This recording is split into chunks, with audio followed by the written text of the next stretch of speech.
Hey, Pro-Life Jen, it's Kristen Hawkins. Welcome to this new episode of the Explicitly Pro-Life podcast and the How to Win This Week episode.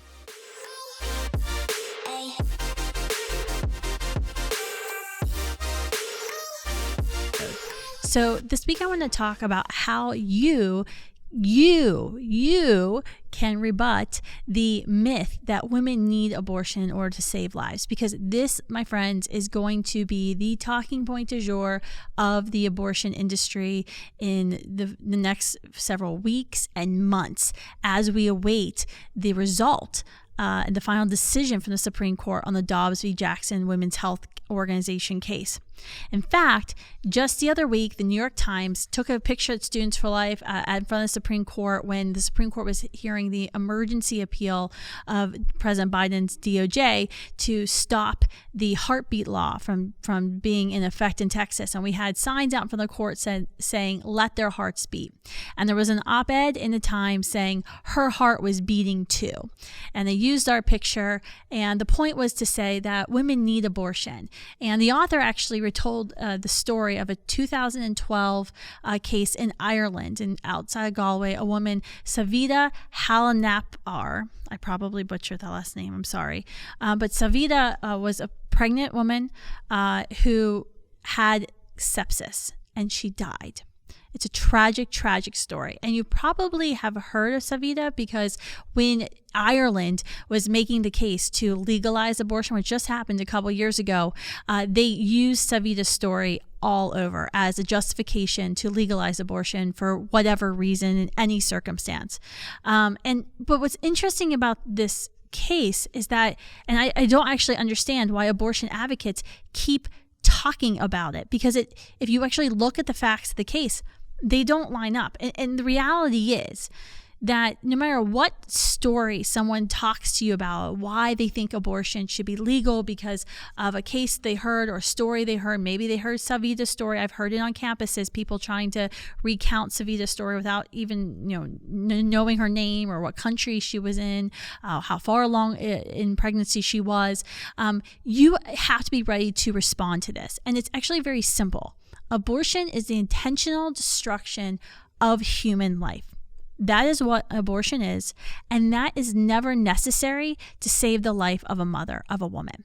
In fact, if a woman has to deliver, if she can no longer remain pregnant, because remaining pregnant actually puts her life at stake, what happens and what good doctors will do is they will deliver the child. So you may be talking about an early delivery, but you never talk about an abortion, because to be honest, if a woman can no longer be pregnant, if being pregnant is making her life, putting her life at risk, there is no reason why you would insert digoxin into her womb, cause a cardiac arrest, then wait 2 to 3 days to deliver a dead child.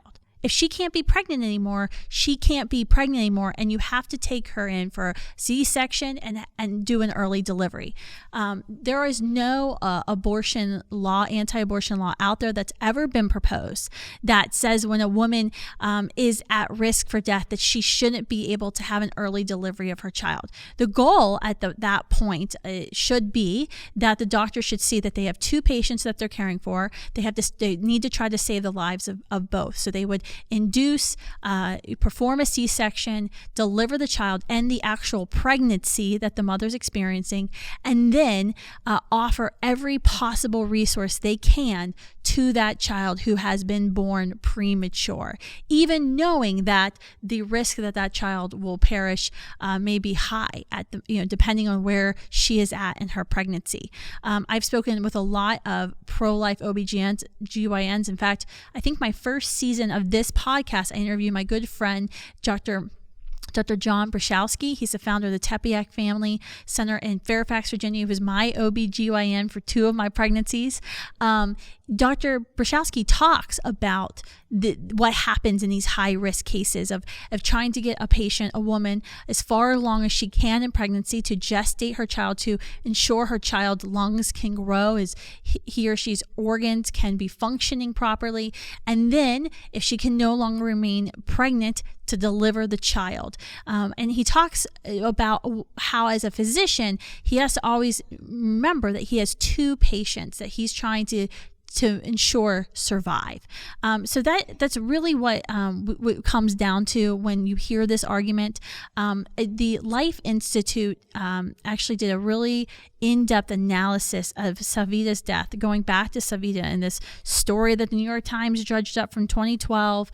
And it's so sad that the abortion industry continues to use her tragic death, because really she didn't die because she was pregnant. She died of negligence. The staff at the hospital were too busy to actually look at the warning signs, the fact that she had sepsis, that she had elevated white blood cell count.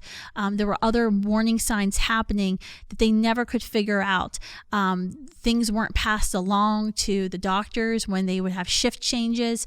It is a tragic, tragic story, but it is not because she was pregnant. That's the reason she died. She was pregnant. That is absolutely true.